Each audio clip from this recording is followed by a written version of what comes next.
The scandal rapidly enveloping German carmaker Volkswagen for faking car emissions has been described as appalling by the Deputy Prime Minister Warren Truss. He says the company should be prosecuted to the full extent of the law if it's done the same thing in Australia.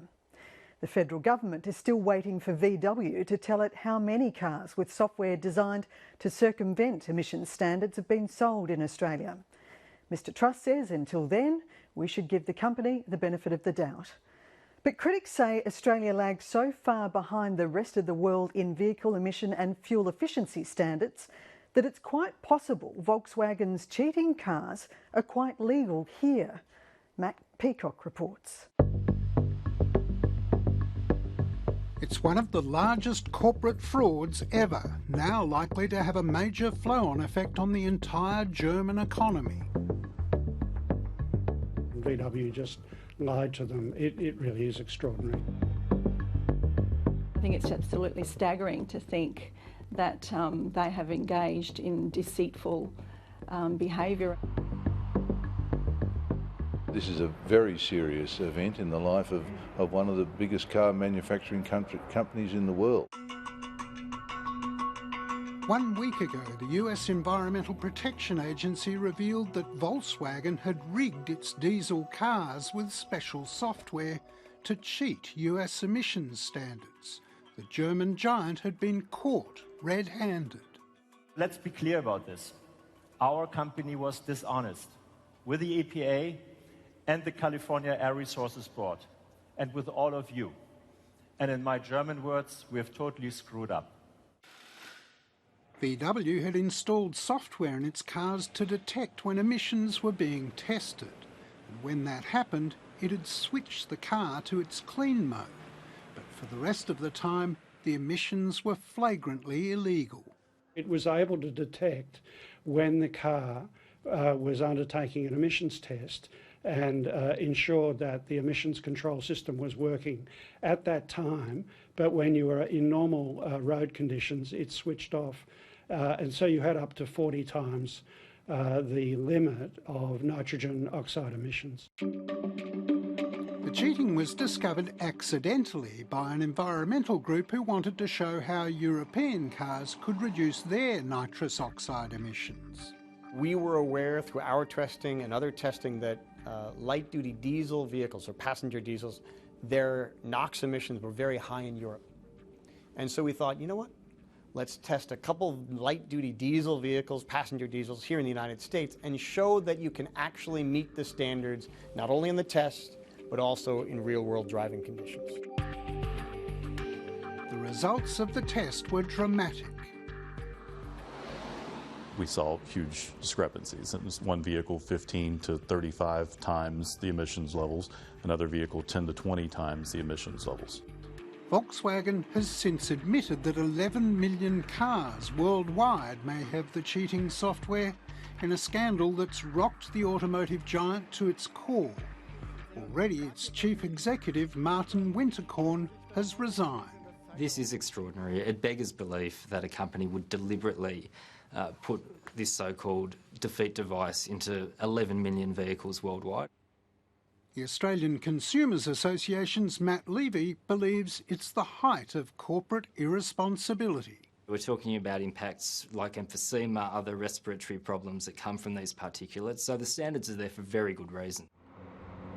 Volkswagen has yet to say just how many of the suspect cars have been sold in Australia.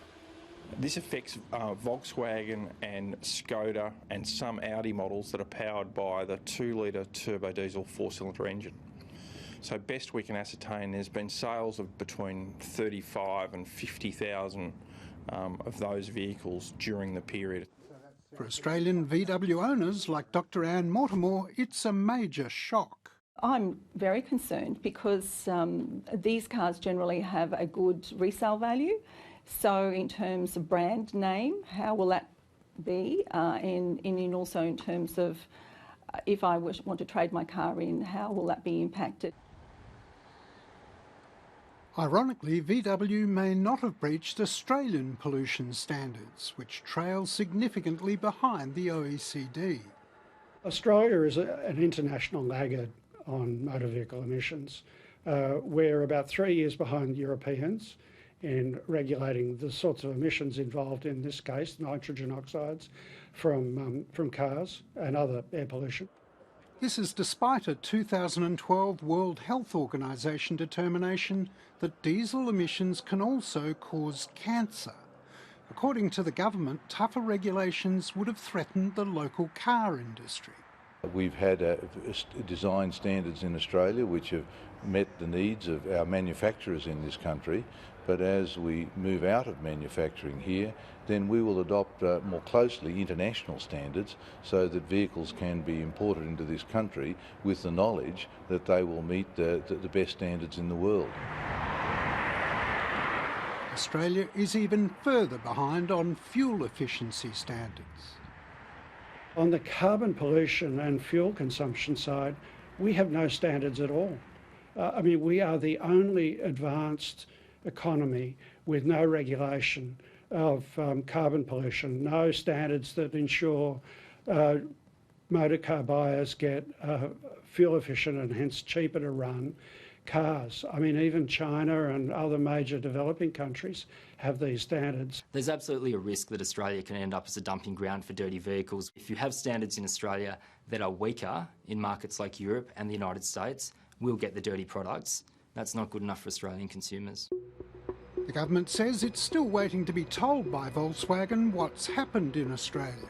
Deceit by a multinational company is a very serious issue indeed, and certainly there are penalties, and we'd expect the ACCC to exercise the powers that it has in this area to the fullest extent of the law. But at this stage we need to give them the benefit of the doubt and await the information and to be sure that what they have done in the United States hasn't been done here. In the US alone, the company now faces potential penalties of $20 billion. And then there's legal action from its customers. Our advice to Australian consumers is that if you've been sold these vehicles on the basis of misleading claims, a certain standard around environmental performance, around fuel efficiency, that is misleading and deceptive behaviour, you have the right to a refund or replacement under the Australian consumer law. We would be saying to Australians who have these vehicles, exercise your rights, contact Volkswagen and ask for your money back. Other car manufacturers are now being tested to see if they too may have cheated. And doubts are also being raised now about how many other greenhouse polluters can be trusted to report their own emissions. In this particular instance, it's obvious that a company may have gone to taken deliberate action to try and defeat the rules. Now, that kind of thing is completely unacceptable. It's important that every manufacturer, whether they're in Australia or whether they're around the world, behaves honourably and abides by the laws in the particular countries concerned. The idea that we can rely on just corporations being good citizens and we can pay them to reduce emissions below what they say they would have been is really a fantasy.